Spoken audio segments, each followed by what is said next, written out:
Hey guys, how's it going? Welcome back to Weekend Warranty. I am in the process of taking out the transmission, and right now, let me show you what I've got and how far I've gotten. Grab everything. If I could be honest with you, I think I should have paid somebody to do this one. Right, this mess. All right. I may flip this one over. Okay.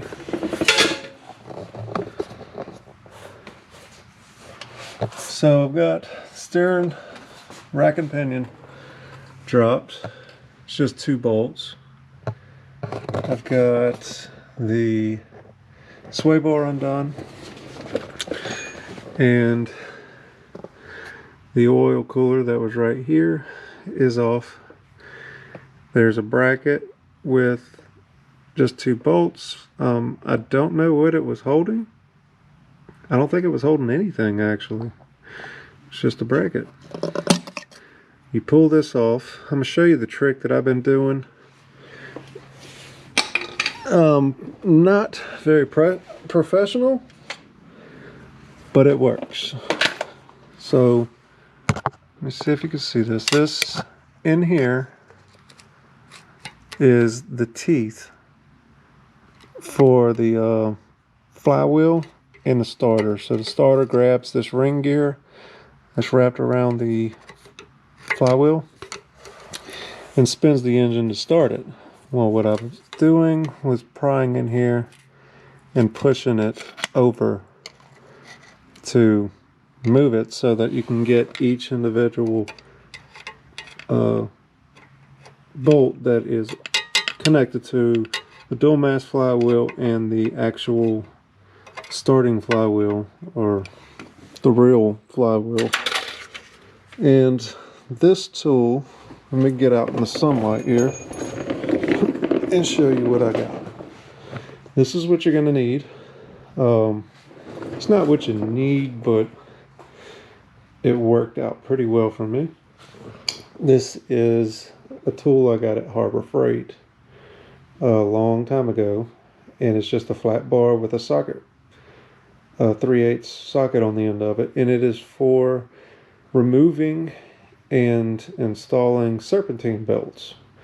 Pretty nifty little tool. I don't remember how much it cost. I think it was probably $29, $30, something like that. It wasn't bad. It wasn't bad at all, and it came with a little extension. The problem that you're going to have with using this, if your car is not off of the ground enough, you're not going to be able to use it. But I'll show you what I did. So stick this in here like so, and then I would stick my screwdriver in. I'm sorry, my camera keeps flipping. I need to turn that setting off.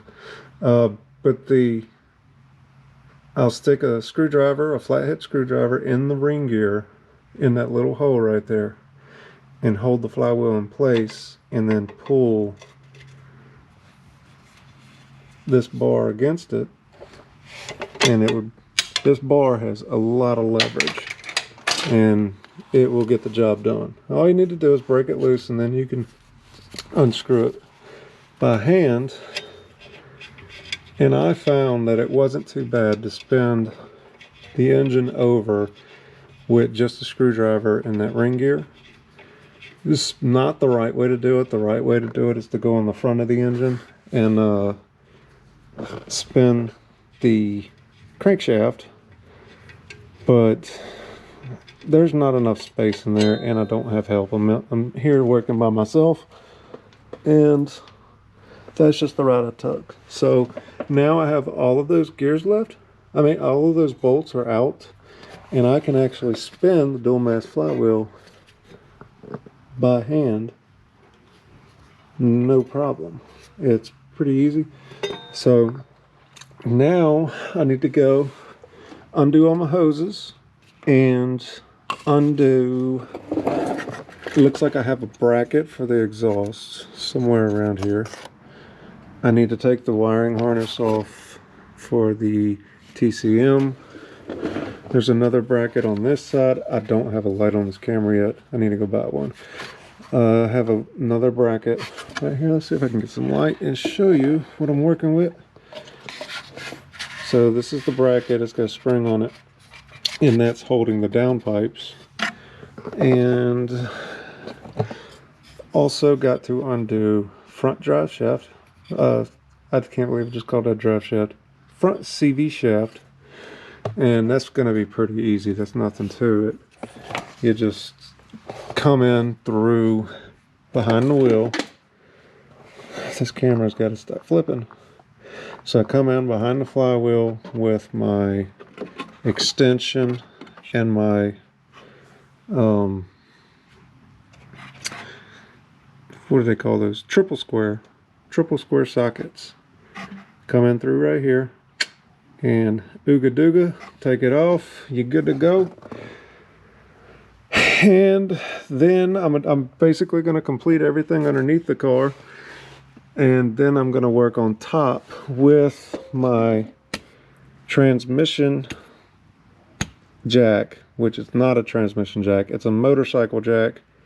And I'm just going to put a piece of plywood so that it has more surface to push against. This camera's backed out as far as it can.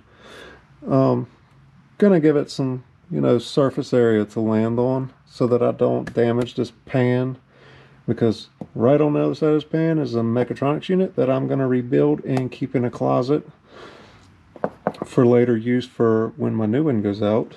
And then I'm gonna leave these bolted up. Those are gonna come off probably last. That's just my plan of attack, I guess you could say. And I don't look good when you look down on me like that. Anyway, this is what you guys like, please subscribe. I appreciate all the subscribers that I have so far. I think I'm touching 97 now. Woo-hoo. We're getting there. I need to get 1,000 so I can do some live streams with my camera, and I'll be able to show y'all more footage more often, and it would be a lot easier because I've got crappy equipment, you guys. And it's horrible. I keep spending money on this equipment, and then it's hard to use. I'm not a camera guy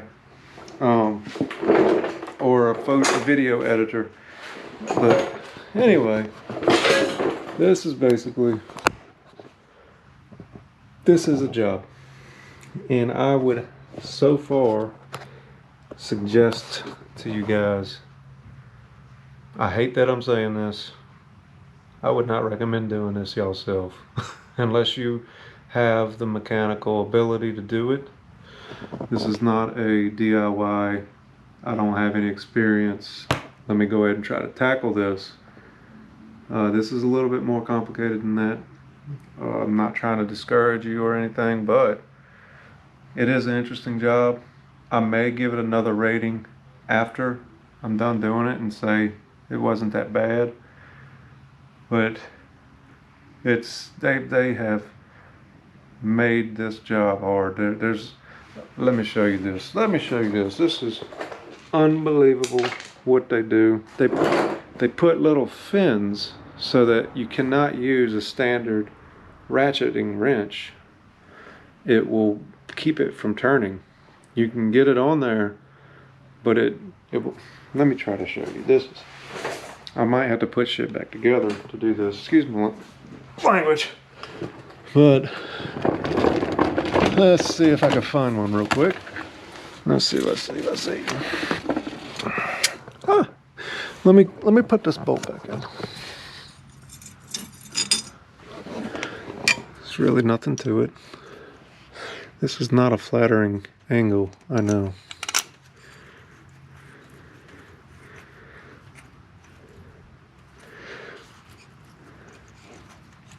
Ooh, I put that camera, oh Lord. So my GoPro just got some new attachments. I now have a better microphone, I hope, and I have a screen also now, so I can see myself without holding my phone up, and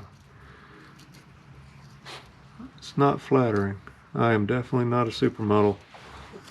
Let's see. So I'm not going to put the socket on because the bolt is really long. Let me flip this around. Okay. Let me grab a light. I need to go buy the light attachment for this. The ring light, I tried, it didn't work. So you have these little channels right here and the bolt in the middle of it. When you stick your ratchet in there, that's all you can move it. I'm putting force on this, guys.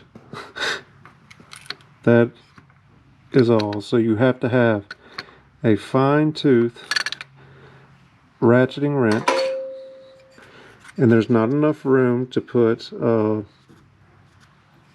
CV joint or a U joint, universal joint on there. And let me show you how long this bolt is. Actually, I just have another one right here. We'll cut some time out. This one's that long. That's probably 2.5 inches. And there's another one. And you're dealing with channels like that they purposely engineered so that a ratchet wrench, the standard ratchet wrench that you'd buy from Craftsman, mine is a DeWalt, will not work. He will be there all day. And this is a very long bolt, very long. And it's just, see how long that is? That's probably 4 inches. Also, another thing to do, guys,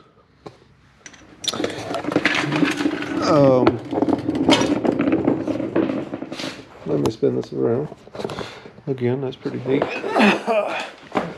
So, if you notice, I have a lot of cardboard boxes around here. I had a lot of shipments. Bought a lot of parts, a lot of toys. So what I do with my bolts, man, I'm a mess. Anyway, let me prop this up.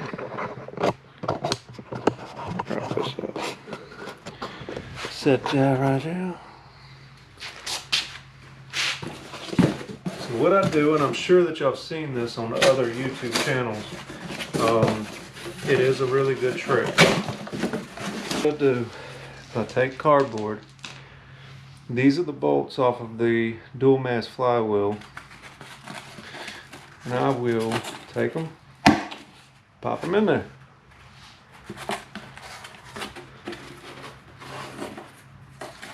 And they are in a certain order. They're probably not supposed to be. It probably doesn't matter. But this car is so finicky that I would rather be safe than sorry. If they're balanced or whatever. This car is so needy.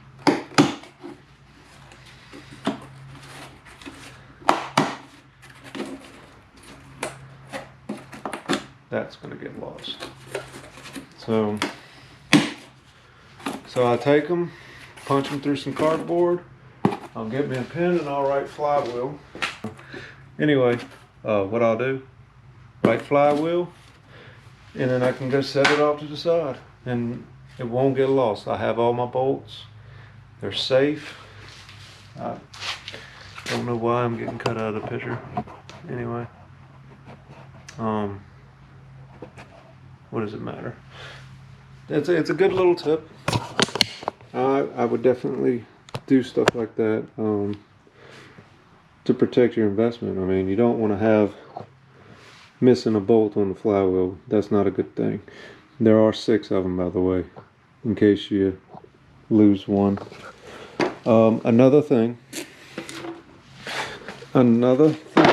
is, if you notice, the whole underbody of this car has these types of nuts on it. These are 20 points. You will need a special socket set for these. And if you look, this is a bigger one. These are, I'm sure, exotic car specific, but they are not too bad on Amazon. I don't remember exactly how much I paid for them, but they are paying themselves off. I tell you that. I'm doing the job myself, and I believe this job is up, I would say $4,000 to $6,000. It's a lot of labor. I believe it was quoted at 40 hours. Drop transmission, change these parts, and reinstall it. I think that's what it was on all data. But let me get back to it. I'm gonna go ahead and call this video done. I'm gonna go ahead and post it so that you guys will be able to see me go as I make progress. And please just know what I'm doing and subscribe. That way that you guys keep up, because I'm gonna do a lot more after this job. I'd like to get a little bit more performance out of it. I want to increase my torque to around 760. And have a good day. If you like videos like this, my next videos will be more detailed and more work. But if this is what you like, please subscribe, you guys. I'm trying to reach 1,000. Once I get 1,000, I'll be able to monetize, which I probably won't participate in. And I will be able to do live, which I think that I'll be able to do better with live, because y'all can still go back and watch it. And I'll be able to read comments as you go. But anyway, you guys have a good day. Hope you like it. Give me a thumbs up. Comment. I get very particular.